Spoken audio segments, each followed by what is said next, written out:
Clearly, we have all seen in CDC reports. Infections are on the rise. Gram-negative infections, some are deemed urgent threats, some are serious threats, whether it be ESBL, Enterobacteriaceae, carbapenem-resistant Enterobacteriaceae, multi-drug-resistant Pseudomonas, carbapenem-resistant Acinetobacter. So again, the threat is real. We see increasing rates of resistance among these common nosocomial or hospital-onset pathogens. So the question is, what can we do as clinicians? So I think there's two things. First, I think we need to better risk stratify patients at risk for resistant infections. So as part of that, we need to think about what pathogens are they at risk for, because the risk factors for antibiotic-resistant pathogens are commonplace for all of them.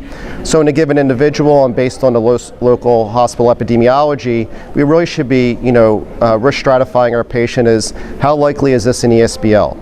How likely is this CRE? If they're mechanically ventilated, are we concerned about a carbapenem-resistant Acinetobacter or Pseudomonas? So based on the probability of resistant infections, the goal is really pick a drug or combination of drug that's at a high likelihood of treating all of them.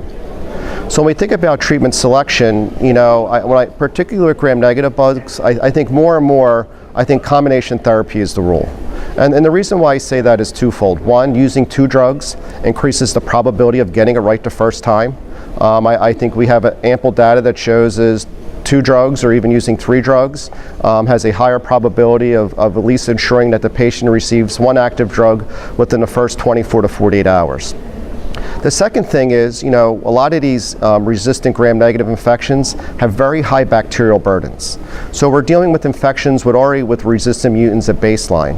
And really if we look more into in vitro data, what we find is the best way to deliver antibiotics that have high bacterial killing and suppress the emergence of resistance is through the use of combination therapy.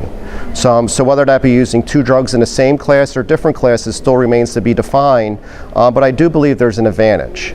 So the one thing that always comes back is people say, well, what is the clinical data in support of using combination therapy? A lot of this is derived from trials or meta-analyses, and most of these don't really identify a major advantage of combination therapy.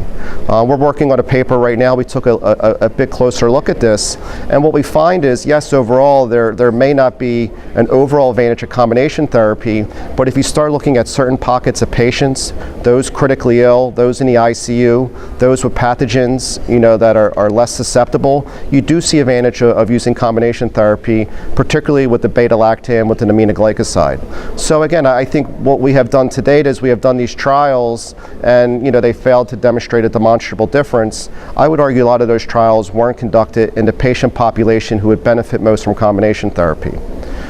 In vitro, particularly in vitro and animal pharmacodynamic studies are compelling and show the true benefit of using combination therapy both for bacterial killing and resistance suppression. And I think in clinical data, when we start looking at sick patients who would benefit, we do see a clear benefit of combination therapy, and what we're seeing is less mortality, which is the hardest endpoint to show a difference.